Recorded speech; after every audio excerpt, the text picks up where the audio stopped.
Today we're going to be reviewing the Super Mario Galaxy movie.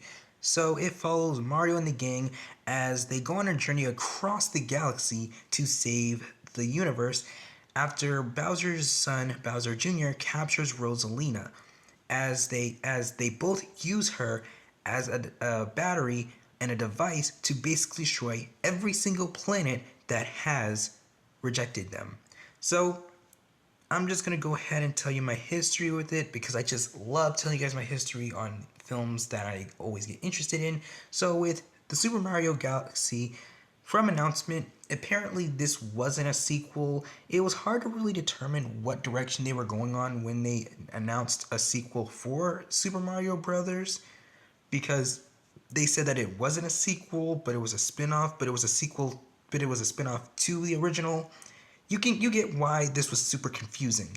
So when they announced that, so when they said that a trailer for the movie was coming out, and it was basically, in fact, a sequel to the original, and was not a spin-off, you can imagine why everyone was confused. So the movie begins with Rosalina, the introduction to Rosalina, as she's apparently a mother to a horde, or I guess a flock, a pack of little stars, and they kept going on and on about their favorite story, which was about the Mario Brothers, which they called the Plumbers, and suddenly a giant robot that was housing, which was driven by Bowser Jr., and then a fight broke out. But because of one of her stars coming in to interfering into the fight, it led to Bowser leaving an opening to destroy the house with all the little stars in there.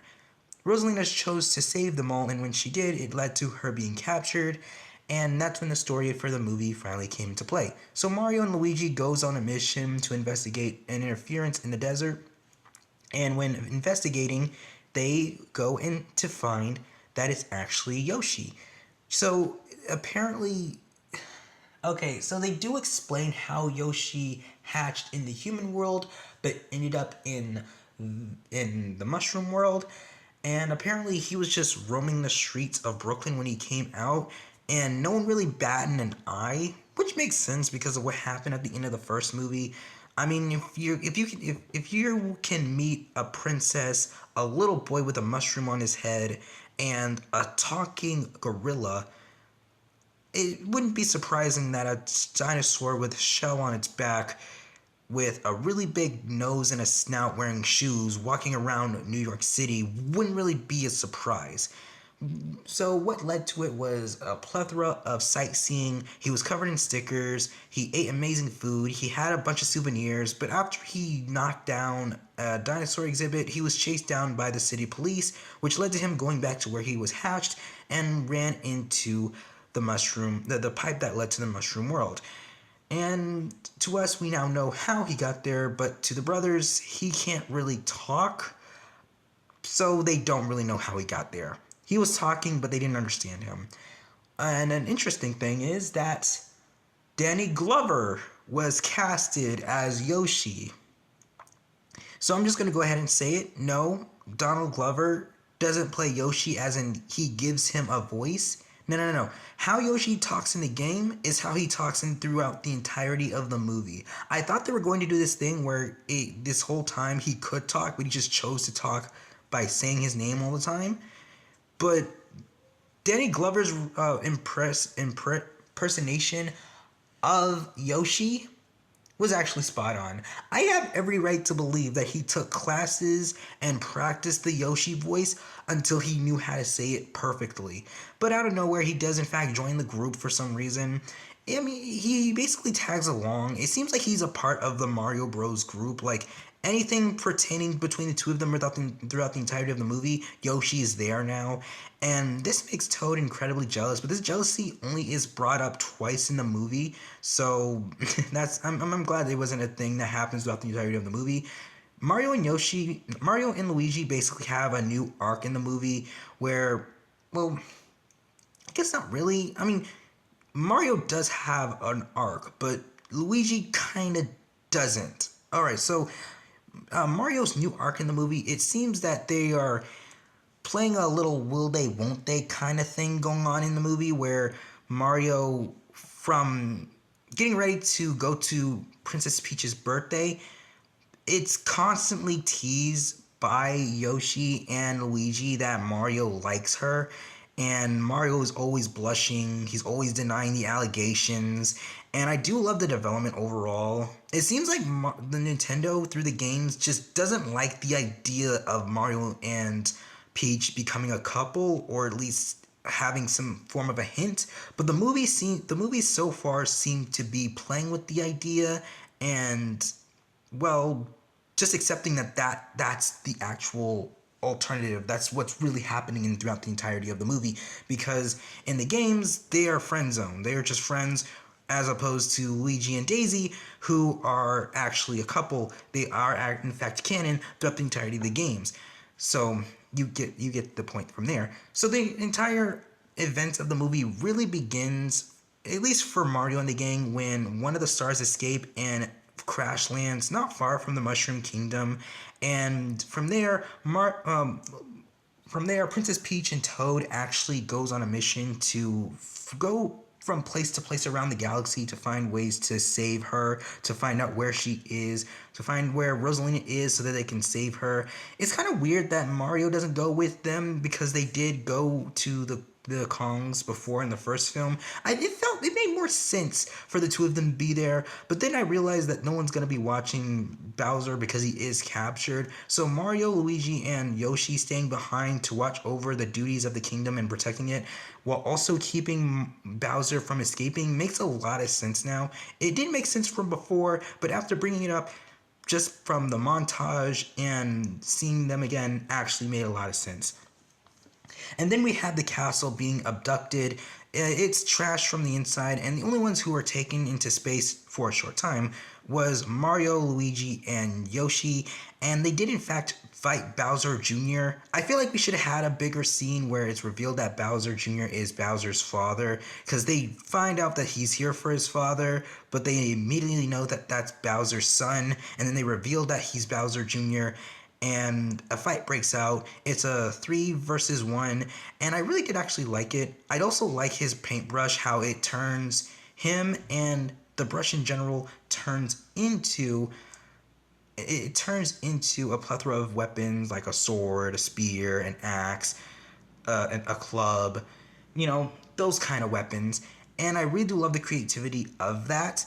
And then we're believed, well, there's this whole thing where Kamek is just overly excited for Bowser Jr. following in his father's footsteps, constantly trying to get him, constantly trying to bring him back. When the castle is falling, he overreacts. Well, he's shocked that the castle's falling, which makes sense because he thinks that his dad is going to survive that, which culminates to an action scene where the three of them are trying to run away from a collapsing castle.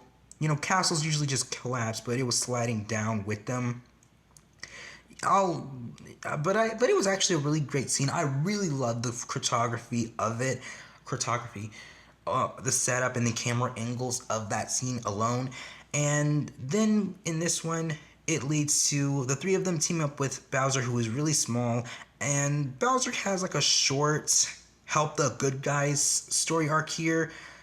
On one hand, I was excited to see where this was going, but I was glad that it was short-lived because over the course of his good guy road, he does try to get them to turn him back into being big, and when he does get big, the first thing he does isn't betray the others. He actually helps the three of them get to their location so that he can go to space.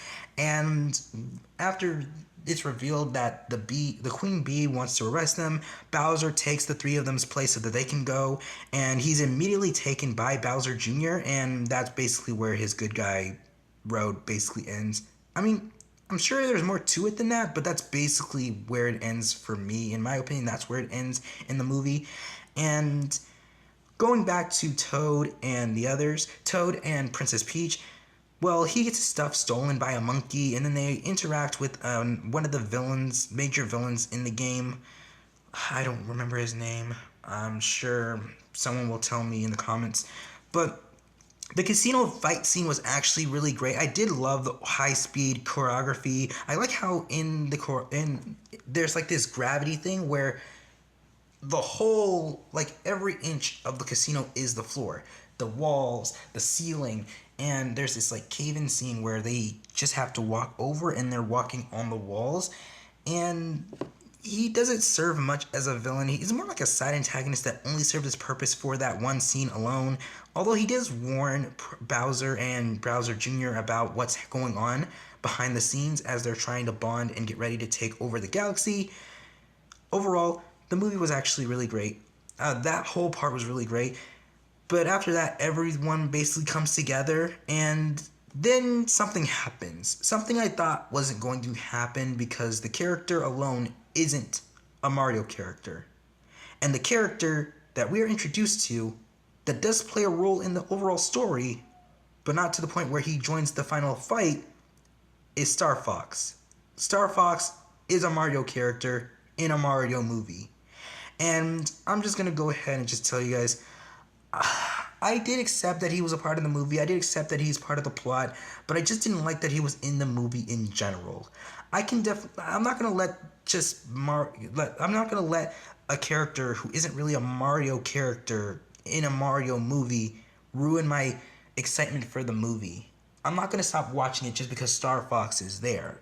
And I'm also not gonna go ahead and say and believe that we're going to get a new Star Fox movie immediately. Like next year, we're gonna get a new Star Fox movie. I don't think that's gonna happen. I do think they're going to develop it if Star Fox has enough traction and attention throughout the entirety of the movie during its run in theaters. But that's about it. I don't think we're going to get a movie right away. And apparently there's going to be a new Star Fox game, and that's why he was in the movie, so to promote that he's going to be in it. And they do explain how he's there. So apparently the Mario universe and the Star Fox universe isn't the same. Every Nintendo character has their own universe. So Star Fox does come from his own universe, but after a mishap in the Galaxy mission, he is transported to the Mario universe, and he has been stranded there for I don't know how long, but he has been stranded for a long time. So from there, he does help the gang find the Bowser planet, Bowser Land, so that they can save Rosalina and save the galaxy. So when they do, they're already found by Bowser and Bowser Jr. They do become turned into babies, and after that, there's this short segment. I didn't like that they were turned into babies, so the segment was rather short, so it bothered me, but I got over it because they did turn back afterwards. So from there, they do go back into their plan, but their ship is destroyed, so they can't go anywhere. But Rosalina's house, ship, castle, the stars there do find out where they are, so they go in to save them. And then it's revealed that in the movie version, yes, in the movie, it's apparent that Princess Peach and Rosalina are sisters that were separated at birth. So in the movie, it was revealed that she doesn't remember who she was before she became a princess. Apparently, her earliest memory was arriving, and she was taken in by the Mushroom Men, the Toads, and became a princess. Through vigorous training, she became their leader, and that's how it went. But apparently, here's how it happened. Rosalina and Princess Peach, they are sisters, they have powers. They are apparently one of the creators of the universe or the galaxy, but people wanted their power. So, to save Princess Peach, she sent her away to another planet so that their power cannot be used. And that's the story. And now she is on her way to save her sister now. She has a bigger reason to save Rosalina because that's her sister and she's been taken by Bowser and Bowser Jr. Now from here, I'm starting to get a huge family thing going on around here. Like it's Mario and Luigi, Bowser and Bowser Jr., and then it's Rosalina and Peach. And Star Fox does help the gang get to Bowser Land. And the final fight sees Mario, Luigi, Yoshi, and Peach go there so that they can save her. Toad doesn't go there. Instead, he stays with Star Fox to distract the fleet that they're fighting against. And there is two fights that happens along the way throughout the entirety of the fight. And that is, in fact, Mario, Luigi, and Yoshi. And it culminates to well, it started out as a 2v1 where at first, Mario and Peach try to get to the castle so they can save Rose, but when they do, they face Bowser, and through quick tactical thinking, Mario throws him in the lava, and we all thought he was dead. I honestly thought he was dead, but I thought he was gonna crawl out covered in burns, but instead he turned into Dry Bowser. I believe that's his name. And Mario fights the two of them on their own in the middle of the castle opening, and he's not really winning. He did get an upper hand on the two of them, but then Luigi and Yoshi came in with 3 power boxes, and one of them gave Mario the ability to dig underground. Another one gave Luigi the ability to throw clouds, and the other one turned Yoshi into a balloon. He turned blue and turned into a balloon, and the 3v1 between them was amazing. It was great. After this, they did in fact defeat Dry Bowser, which caused Bowser Jr. to use his brush, a giant dragon that ate him. And before that, there is a lot of Easter eggs. I'll get there when I finish the rest of the movie. But after that, the bad guys actually lose. And as this also happens, Peach successfully saves Rosalina as they combine their cosmic powers to not only destroy the weapon, but also change Bowserland into an actual flourishing planet. And Star Fox comes in, and all their stars goes to Rosalina because those are basically her children. And when they go back, they find out that the castle is destroyed, and they fix the castle. Now, when they were doing a montage when they were fixing the castle, I thought that was the end of the movie. Like, this is how the movie ended. Because the first movie did end with them going into the pipes, and then the movie ended. So I thought the movie was going to end like this, but it didn't. And instead, Mario had a power-up that gave him a cape that would allow him to fly, and his little arc where there's this love romance between Mario and Peach. She kissed him on the cheek, and he was happy, and then he put the flag on the castle, and then the movie ends. And then we are given 2 post-credit scenes. One, Star Fox has his warp device fixed on his ship, so now he's going back to his universe, and Bowser and Bowser Jr. are both imprisoned, but Bowser is still Dry Bowser. But Bowser was tiny and got big again in the sequel, so I do think so if he became Dry Bowser in the sequel, I think he's going to be regular Bowser again in the 3rd film, because I do believe there's going to be a 3rd film. And after this, we have the last one, which reveals Daisy. Daisy is officially going to be in the 3rd Mario movie, and she's going to be Luigi's love interest. I just know it. Everyone knows it. Everyone who watched the movie knows it. So, throughout the entirety of the movie, we had Nintendo Easter egg after Easter egg, and I'm just going to go ahead and tell you all the ones I know. So, there was a lot of Pikmin at the drop-off section that Peach and Toad went to. That's the first one. They met the receptionist, who was Rob the Robot, and we did get an appearance of Donkey Kong in the human world, and there is talks and developments of a Donkey Kong spinoff. So I guess that's why Donkey Kong isn't in the movie, because right now he's doing his movie. But I still wish he was there. They had enough time to put him in the movie and give him something to do. But it's fine. It doesn't bother me. I just wish he was there. That's the only problem I have right now. And with all of these little... Oh, and also Gaming Watch Man. Mr. Gaming Watch is in there. And this straight up felt like another Super Smash Bros. Reference, because we have a random character from Nintendo and another random character in Nintendo fighting each other. Just like in the original, where we had Mario fight Donkey Kong, we had Dry Bowser fighting Mr. Gaming Watch. And it was actually a really funny fight. But all in all, I enjoyed the movie. I loved everything about it. It was a huge improvement. There are problems in the movie, and after watching videos that explain these problems, to me these problems are incredibly avoidable. They're noticeable, but like I said, they're ignorable. Like ignore them entirely and still have a good time. I did have a good time. I did enjoy the movie. I came in excited and I came out the theater excited, and I still believe that this movie is actually good. It's at least okay. It's not the best movie that came out so far this year, but that doesn't mean it's not a bad movie. I still think it was actually really good. So, here's my rating. I'm going to give the story an 8 out of 10 and the movie an 8 out of 10. It has a lot, it has problems, but it doesn't mean that it was enough. It's to push those aside. It's not enough to push this aside and say that it's both the story and the movie itself is a 10 out of 10. So that's my reasoning. It has problems, but I can still get over it and give it at least a decent enough rating to where it's still a pretty good movie.